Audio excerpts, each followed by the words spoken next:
So-Called is sponsored by loveboiseparks.org, which donates 50% of all profits to support, promote, and preserve open spaces in Boise, Idaho. Use promo code SOCALLED for 10% off all your purchases at loveboiseparks.org.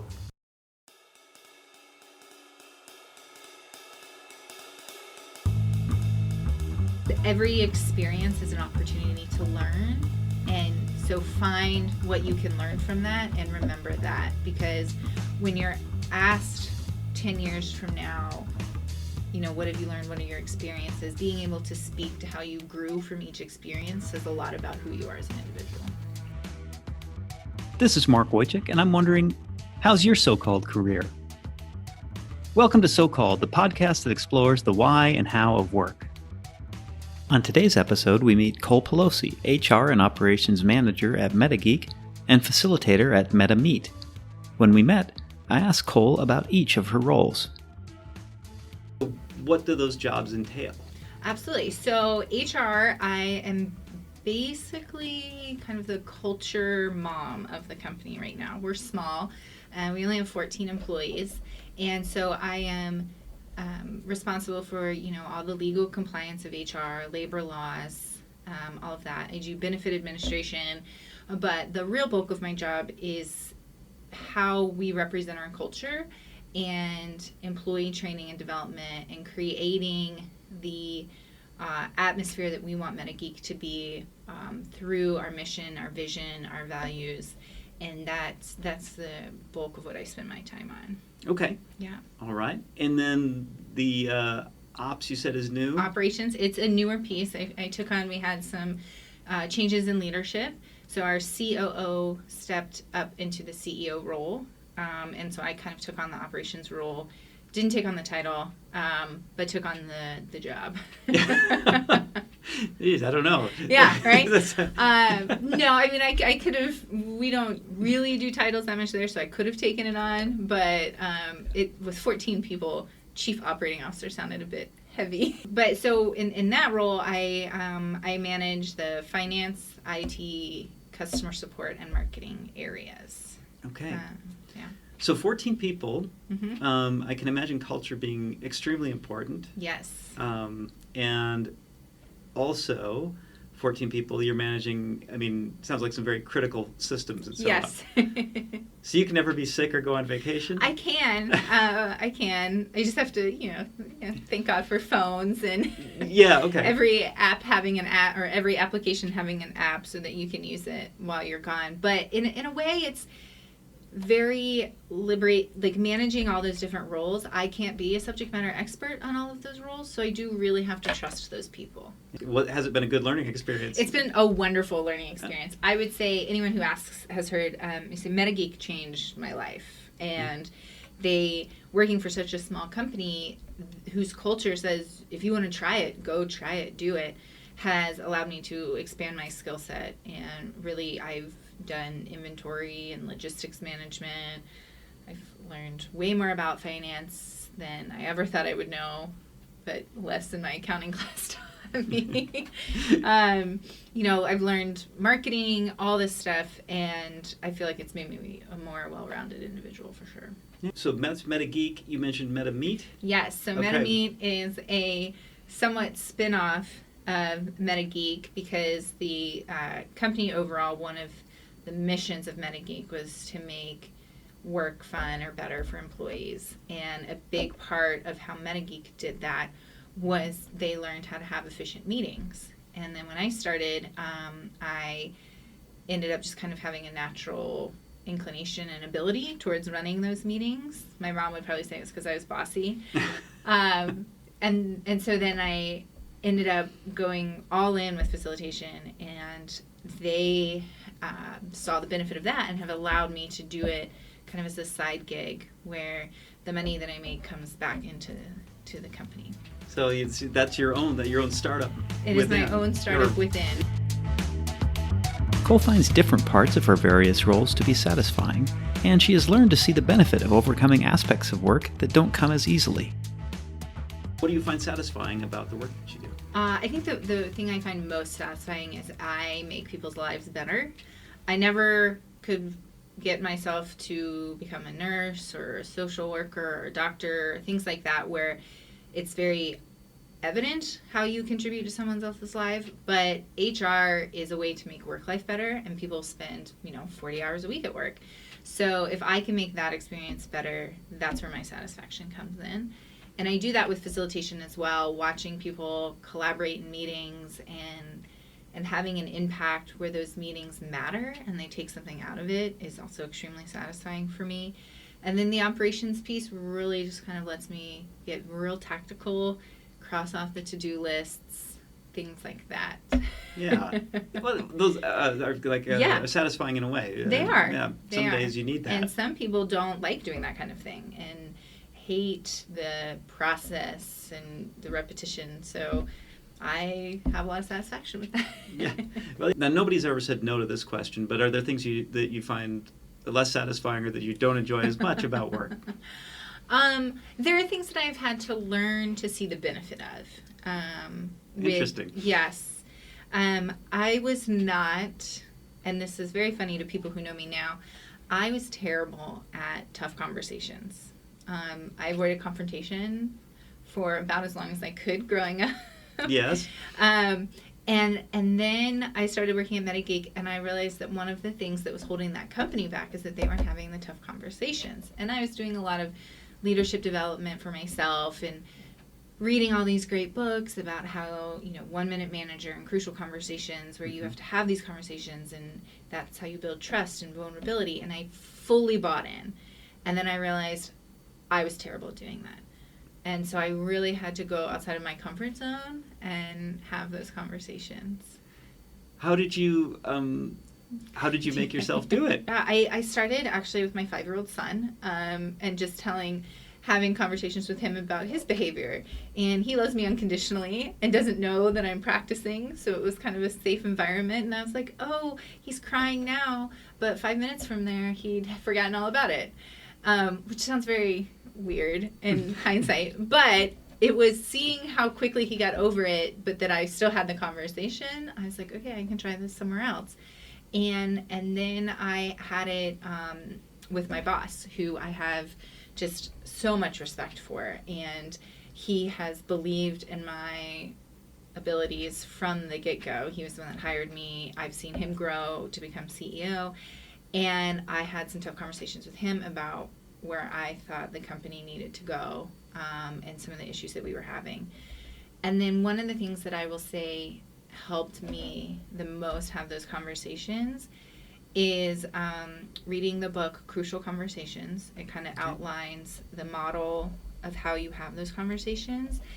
And I printed they have like a downloadable cheat sheet, and I printed it and I actually wrote out conversations before I would have them and practiced it, and then I would ask the person to come in and have that conversation. And it was purely super uncomfortable, sweaty palms. Yeah.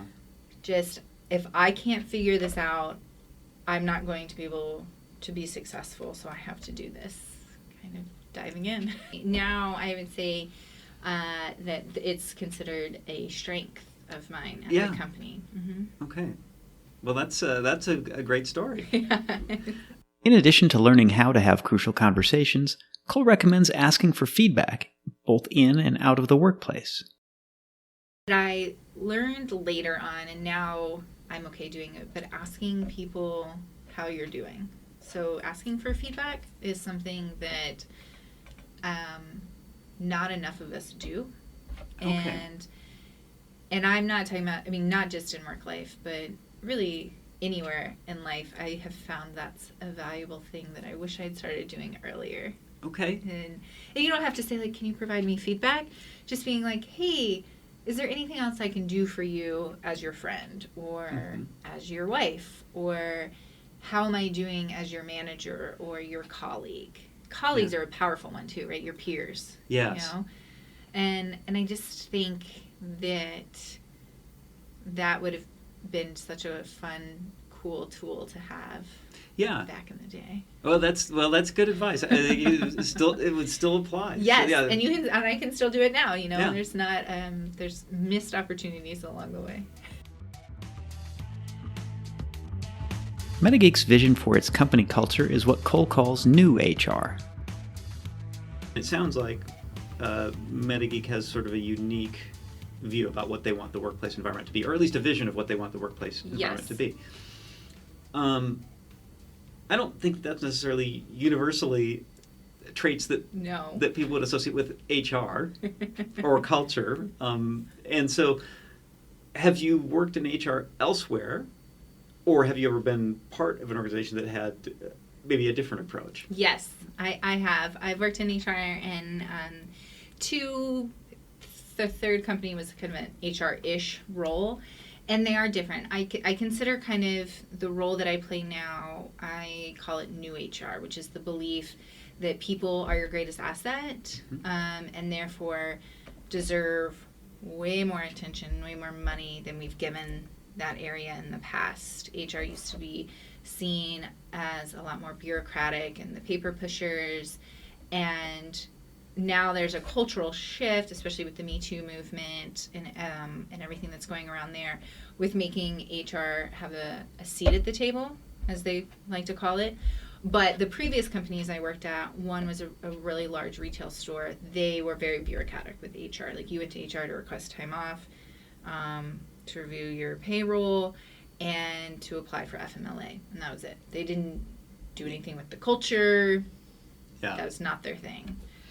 Yeah, I mean, as I hear it, you tell me, but as I hear it, it's the difference, the approach you're talking about is the difference between seeing HR as a strategic aspect versus a compliance. Absolutely. Okay.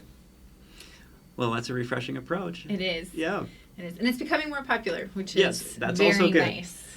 What is MetaGeek's approach on performance reviews, and how did they do it? And did you have a hand in putting that together? Yeah, absolutely. So we do what's called continuous performance management, and I'm pretty sure I should have trademarked that when I came up with it, because now it's used by other companies. I did not have anything to do with that, but I actually created this program from the ground up. It was one of my first projects that I did when I started.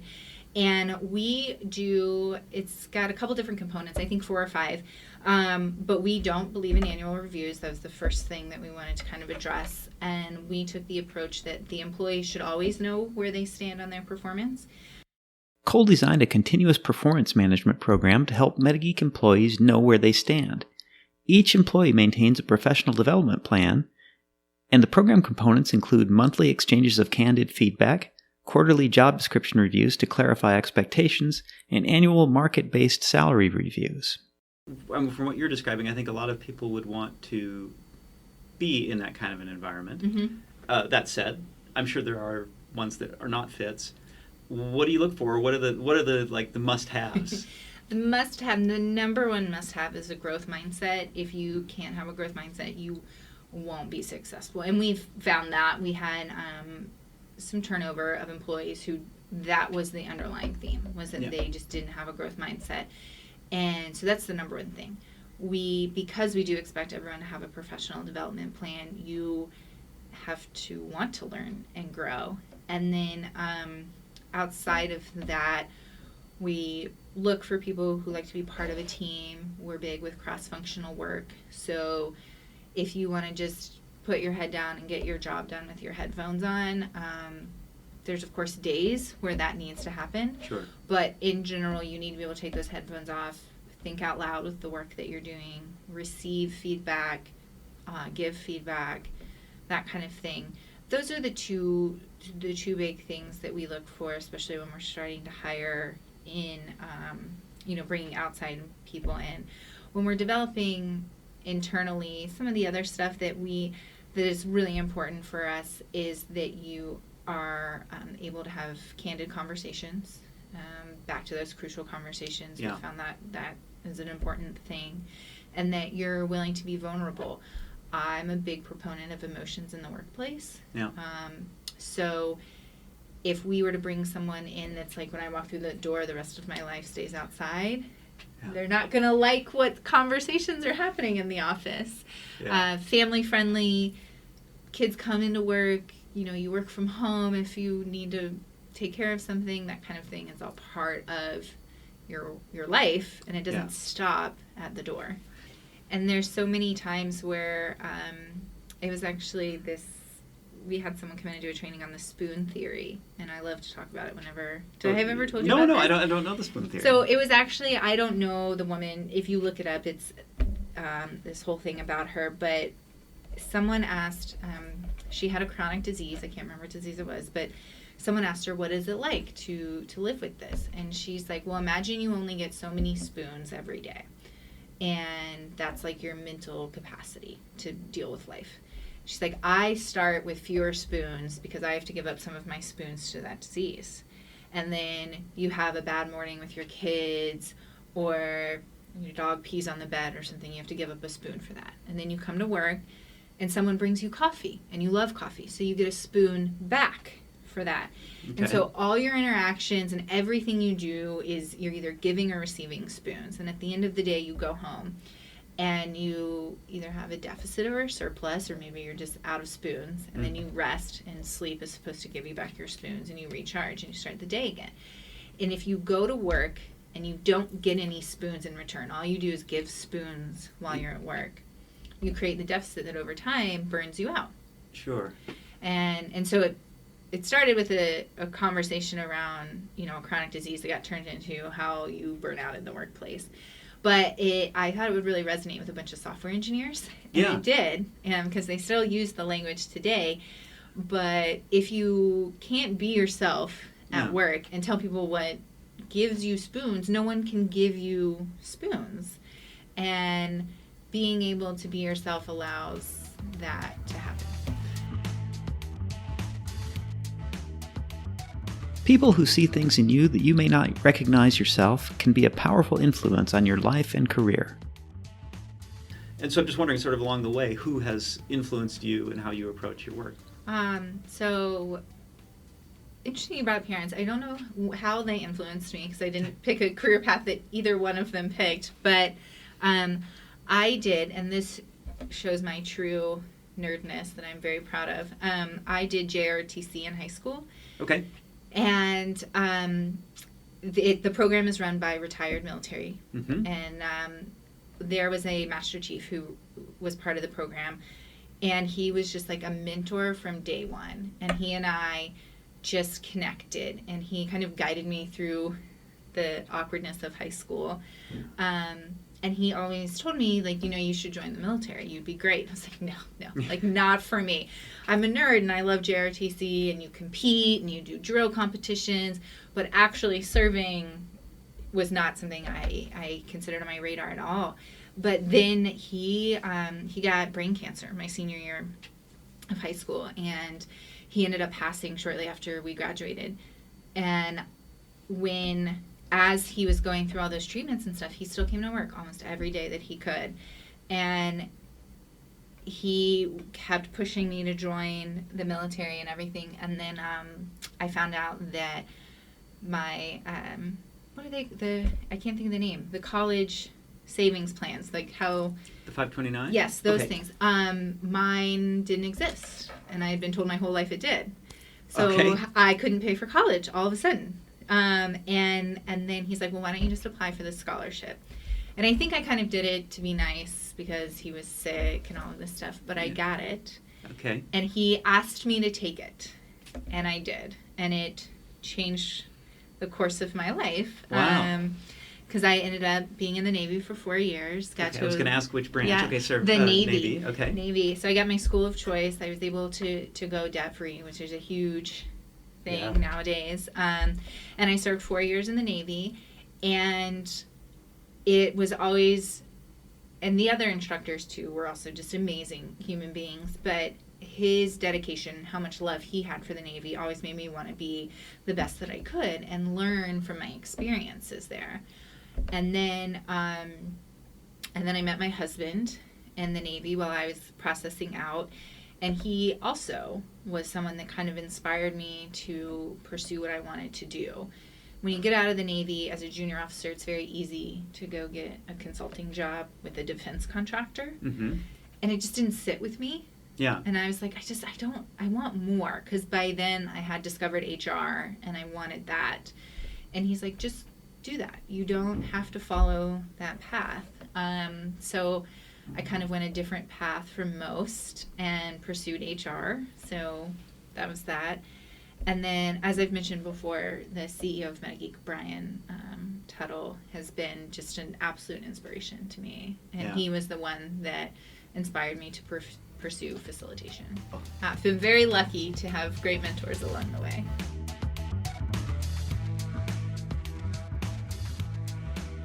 Looking back, knowing what you've learned along the way or what you know about work now, is there any advice you'd give your younger self? Yes. I would tell my younger self to don't post a single thing on social media because it never goes away.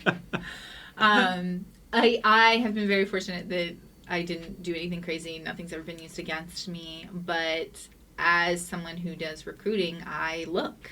And I do go to Facebook and I do look. And it's there. And I remember my younger sister had pot smoking on her Facebook account when she was in college. And I was like, get that off your site right now.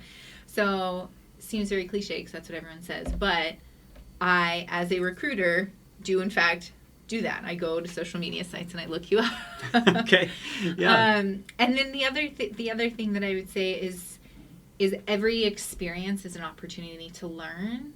And so find what you can learn from that and remember that, because when you're asked 10 years from now, what have you learned? What are your experiences? Being able to speak to how you grew from each experience says a lot about who you are as an individual.